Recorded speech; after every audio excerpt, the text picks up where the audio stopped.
आदरणीय अभिभावकों और प्रिय विद्यार्थियों, सुप्रभात। आज का सुविचार। गुणहीन व्यक्ति सिर्फ खाने पीने के लिए जीते हैं, जबकि गुणवान व्यक्ति जीने के लिए खाते पीते हैं। दोबारा से सुविचार सुनिए। गुणहीन व्यक्ति सिर्फ खाने पीने के लिए जीते हैं, जबकि गुणवान व्यक्ति जीने के लिए खाते पीते हैं। तो बेटा, आप सभी कैसे हो? मुझे उम्मीद है कि आप अपने घर पर सुरक्षित होंगे और अच्छे से कार्य भी कर रहे होंगे। बेटा, आज हम अपना हिंदी संशोधन अर्थात हिंदी रिवीजन का जो पाठ मैं कराने जा रही हूँ वो आपको अच्छे से समझना है। पाठ हमारे इसमें हिंदी जो पुस्तिका है उसके पाठ 2 है हमारे, और 2 है जो लाख की चूड़ियां, पाठ 3 बस की यात्रा। ठीक है, बस की यात्रा। 2 पाठ हमारे एक तरह से हिंदी पुस्तिका के हैं और एक पाठ हमारा हिंदी व्याकरण का है, शुद्ध वर्तनी वाला। ठीक है, तो थोड़ा मैं इनके बारे में आपको बता देती हूँ कि इसमें क्या सार, इसका सार क्या है। ये आप पढ़ भी चुके हो बेटा, ठीक है, और आप, मुझे उम्मीद है कि आपको समझ में भी आ गया है ये, और अच्छे से अब दोबारा से और फिर से देख लीजिए आप। ठीक है, तो पाठ 2 है हमारा लाख की चूड़ियां। इसके लेखक है कांता नाथ। इसमें क्या है कि लेखक और एक पात्र होता है बदलू। ठीक है, और जो बदलू होता है वो लेखक के मामा के गांव का होता है। ठीक है, तो वो लेखक मामा के गांव का, वो जो बदलू है वो लेखक के मामा के गांव का होता है। रिश्ते में तो लगना चाहिए बदलू मामा, लेकिन लेखक उनको बदलू काका कहते हैं। क्यों कहते हैं? क्योंकि गांव के जो सभी लोग हैं उन्हें बदलू काका के नाम से ही पुकारते हैं, इसलिए लेखक भी उन्हें बदलू काका ही कहते हैं। ठीक है, तो बेटा वो जो बदलू है वो लाख की चूड़ियां बनाता है, और जब वो लाख की चूड़ियां बनाता है, उनका जो घर है, घर के सामने ही बैठकर, एक नीम का पेड़ है उसके नीचे बैठकर, एक जो मचिया होती है, मचिया मतलब एक छोटी सी चौकी जो सूत या धागे से बनी हुई होती है, ठीक है, उस पर बैठकर बनाता है। तो जो लेखक जब भी आता है वो बदलू से जरूर मिलने के लिए आता है। क्यों आता है? क्योंकि जब जो बदलू है उसे छोटी छोटी गोलियां देता है, किसकी? लाख की बनाकर। ठीक है, और वो उनसे बहुत देर तक बातचीत भी करता रहता है और उनसे मिलकर हमेशा जाता है लेखक। ठीक है, तो जो बेटा बदलू है वो दिन में कम से कम 4 या 6 जोड़े लाख की चूड़ियां तैयार करते हैं। ठीक है, और उसके बाद क्या है, जब लेखक 4-5 बार ऐसे आता है, उनसे बात भी करता है, कुछ समय के लिए उनके लेखक के जो पिता है उनकी बदली हो जाती है, काफी दूर हो जाती है। वो कम से कम फिर 10 साल के बाद आता है।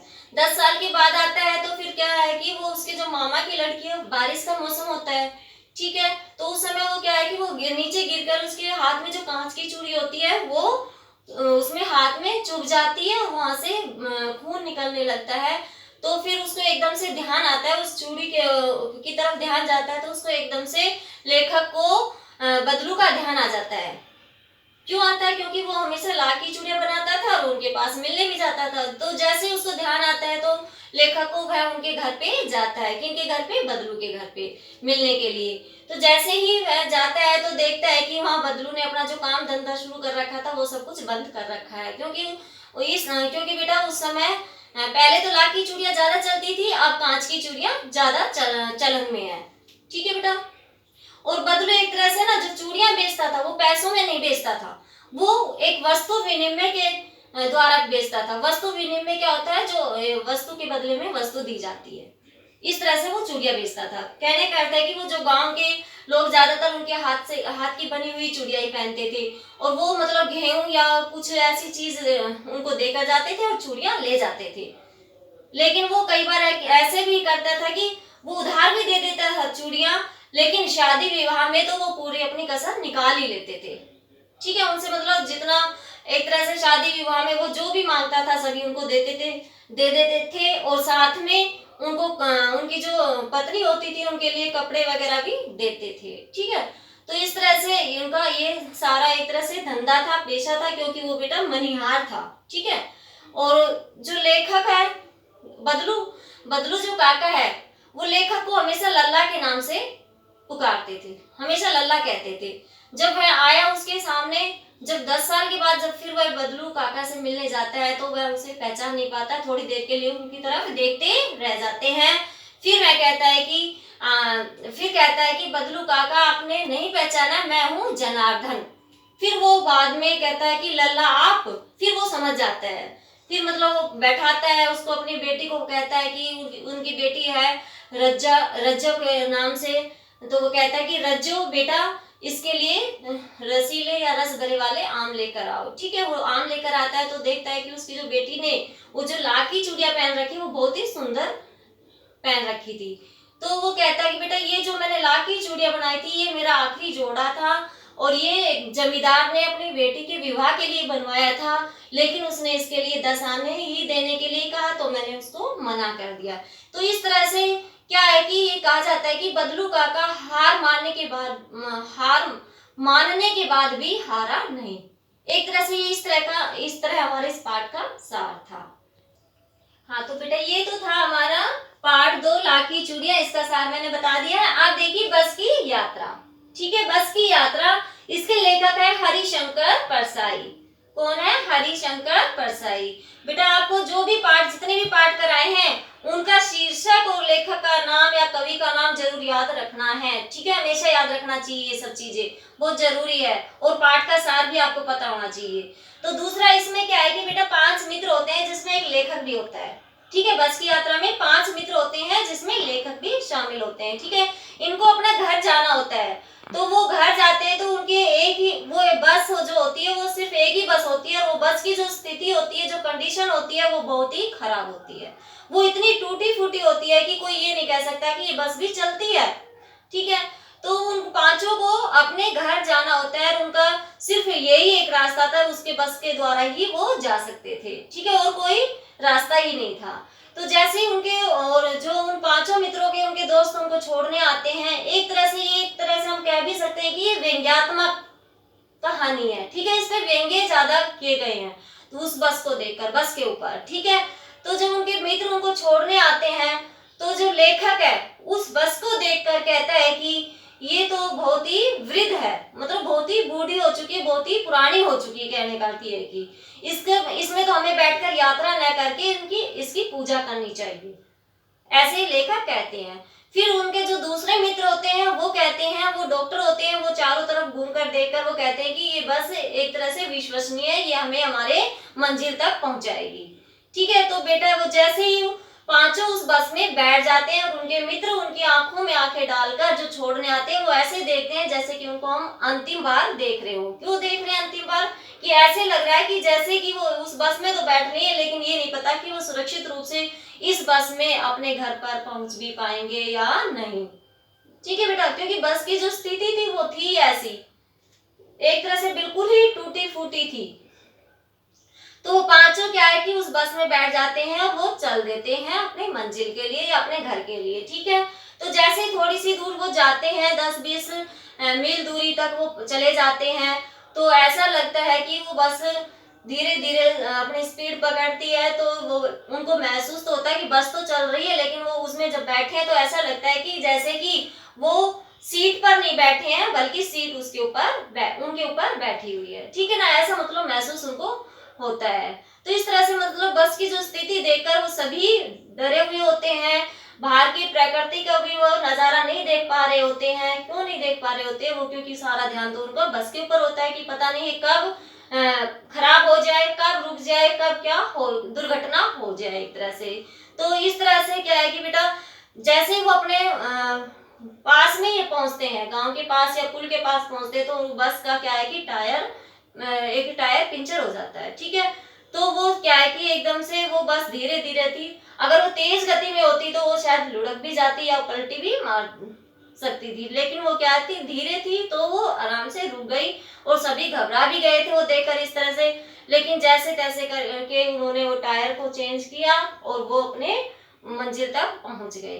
तो बेटा ये था आपका बस की यात्रा का, इस तरह उनकी बस की स्थिति के बारे में बताया गया। लेकिन जैसे जैसे वो सारे रास्ते मतलब उस बस के बारे में ही सोचते गए, कभी कुछ ना कुछ उनके ऊपर व्यंग्यात्मक बातें भी करते गए। ठीक है, तो ये था हमारे बस की यात्रा। और ये पाठ का सारा आपको पढ़ भी चुके हो और मैंने इनकी वीडियो भी भेज दी थी बेटा, आपको समझ में भी आ गया होगा। अब देखिए ये तो थे हमारे दोनों पाठ। अब हम हिंदी व्याकरण का पाठ 3 शुद्ध वर्तनी ठीक है बेटा, ये हमारा क्या है, शुद्ध वर्तनी भी हमारे इस क्लास टेस्ट में आएगा और ये दोनों पाठ आएंगे। ठीक है, तो इसमें हमने क्या क्या पढ़ा है शुद्ध वर्तनी में, सबसे पहले मैं ये बता देती हूँ कि आपने क्या क्या पढ़ा है। सबसे पहले हिंदी के मात्रा चिन्ह। मात्रा चिन्ह तो पता ही होगा क्योंकि आप छोटी सी क्लास में ही पढ़ के आ चुके हो मात्रा चिन्ह तो बेटा। ठीक है, फर्स्ट क्लास से पहले ही आप सब चीजें सीख चुके हो। ये मात्राएं जैसे आ की मात्रा होती है, ई की, ऊ की, मात्राएं चिन्ह ये होते हैं, मैं बता देती हूँ बेटा। जैसे ये है, समझ रही हो ना बेटा, ये सब मात्राएं चिन्ह होते हैं। ठीक है, ये क्या है, सब मात्राएं चिन्ह है। तो जैसे ये मात्रा, जैसे क में आ की मात्रा लग जाती है, क में प्लस आ की मात्रा हम जोड़ देते हैं तो क्या बन जाता है, काम, इस तरह से। ठीक है बेटा, ये तो था, हमने ये सब इसमें पढ़ा था मात्रा चिन्ह के बारे में। तो ये तो छोटी चीज है जो आप पढ़ चुके हो और आपको आती भी है, इसमें वो ज्यादा विस्तार से बताने की जरूरत भी नहीं है। ठीक है, आगे देखिए, रे में ऊ और ऊ की मात्रा के बारे में, कहाँ लगती है रे में ऊ। क्या है कि कई बच्चे रे में ऊ की मात्रा क्या है, नीचे लगा देते हैं, जो कि गलत है। क्या है, गलत। रे में ऊ की मात्रा हमेशा क्या है, मध्य में लगती है, बीच में लगती है। ठीक है बेटा, चाहे वो बड़ा ऊ हो या छोटा ऊ हो, कहाँ लगती है, बीच में। जैसे रूप, गुरु, इस तरह से। ठीक है बेटा, तो रे में ऊ की मात्रा चाहे वह छोटा ऊ हो या बड़ा ऊ हो, हमेशा मध्य में ही लगती है। एक तो हमने ये पढ़ा इस पाठ में। दूसरा, हमने रे के विभिन्न रूप, रे के विभिन्न रूपों के बारे में पढ़ा।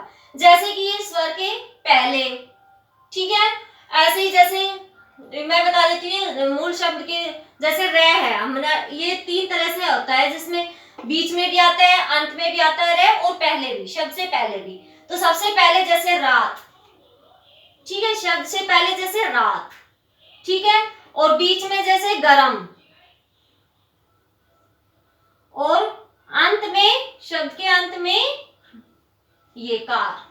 तो ये इस तरह से भी रे का हमने प्रयोग सीखा है। ये हमारा क्या है कि सीधा ऐसे ही हम लिखते हैं, और इन रे का भी मैंने आपको बताया है। तो बेटा देखिए, जो ये रे, इसका प्रयोग कहाँ होता है, कहाँ होता है, जब हमारा कोई भी व्यंजन स्वर युक्त होता है, सॉरी स्वर रहित होता है, उसके पीछे जो आता है, ठीक है, वहां पे। और ये जो रे होता है ये स्वर सहित होता है। ठीक है, जैसे कि क्रम, क्रम। अब देखिए, हमारा कै जो है, कै हमारा क्या है, स्वर रहित है, और रे हमारा स्वर सहित है, और इसको हम पदेन वाली मात्रा भी कहते हैं, पैरों में लगने वाली पदेन मात्रा भी कहते हैं। ठीक है बेटा, अब ये देखिए, जो ये वाली मात्रा है, ये मात्रा क्या है, इसको हम रेफ मात्रा बोलते हैं। क्या बोलते हैं, रेफ।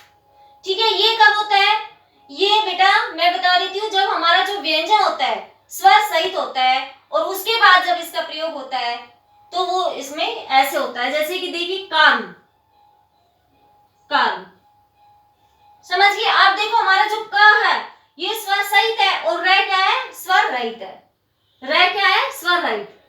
तो क्या है कि कै जो व्यंजन है हमारा, कै व्यंजन हमारा स्वर सहित है, और रे स्वर रहित है, तो तब ये हमारा लगता है। ठीक है बेटा, और ये मैं वैसे आपको अच्छे से समझा भी चुकी हूँ और आपको समझ में भी आ गया होगा।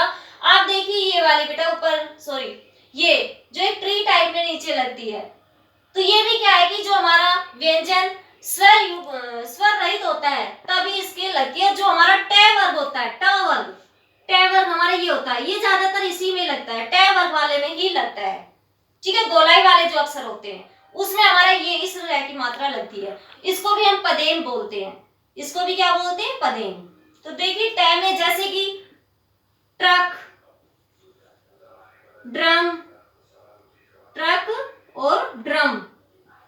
तो कहने का अर्थ है बेटा, जो ये गोलाई वाले हमारे अक्षर वर्ण होते हैं उसमें ही ये वाले पदेन मात्रा रे की लगती है, ड्रम। ठीक है, तो ये थे हमारे रे के विभिन्न रूप। आपने पहले भी समझाया पाठ में, और आपको अभी भी मैं समझा रही हूँ और समझ में भी आ रहा होगा, मुझे उम्मीद है बेटा। ठीक है, आप देखिए, इसमें आया था हमारा वर्ण विच्छेद। वर्ण विच्छेद क्या होता है, हाँ तो बेटा वर्ण विच्छेद, वर्ण विच्छेद क्या होते हैं आप पढ़ भी चुके हो। वर्ण विच्छेद एक तरह से क्या है कि वर्णों को अलग अलग करके लिखना। अलग अलग करके क्या है कि व्यंजनों को स्वर की मात्रा, व्यंजनों से स्वर की मात्राओं को अलग करना, ठीक है। और वर्ण संयोजनम क्या है कि व्यंजन में स्वर की मात्राओं को जोड़ना। तो मैं इसके दो उदाहरण बता देती हूँ। तो देखिए सबसे पहले जैसे इसमें हमारा श्रीमती ले लेते हैं, श्रीमती, ठीक है। तो इसका हम करेंगे वर्ण विच्छेद। क्या करेंगे? वर्ण विच्छेद। अब हमें सबसे पहले पता होना चाहिए कि श्रेय, श्रेय किस किस से मिलकर बना होता है, ठीक है। तो किस किस से मिलकर बना होता है? शय प्लस र। आप देखिए इसमें मात्रा कौन सी है? बड़ी की, ठीक है बेटा। और उसके बाद देखिए क्या है? म में ए लगा हुआ है। हलंत जरूर लगाना वरना ये गलत हो जाएगा, वर्ण विच्छेद हलंत नहीं लगाया तो, ठीक है। अब क्या है? तो तय में बड़ी की मात्रा। तो ये तो हमारा हो गया वर्ण विच्छेद। अब वर्ण संयोजन। तो वर्ण संयोजन में जैसे लेखक ले लेते हैं, लेखक, सॉरी संयोजन करना है ना हमें। तो देखिए मैं एक वर्ण विच्छेद लिखकर दे रही हूं आपको, उसका हमें संयोजन करना है, ठीक है बेटा।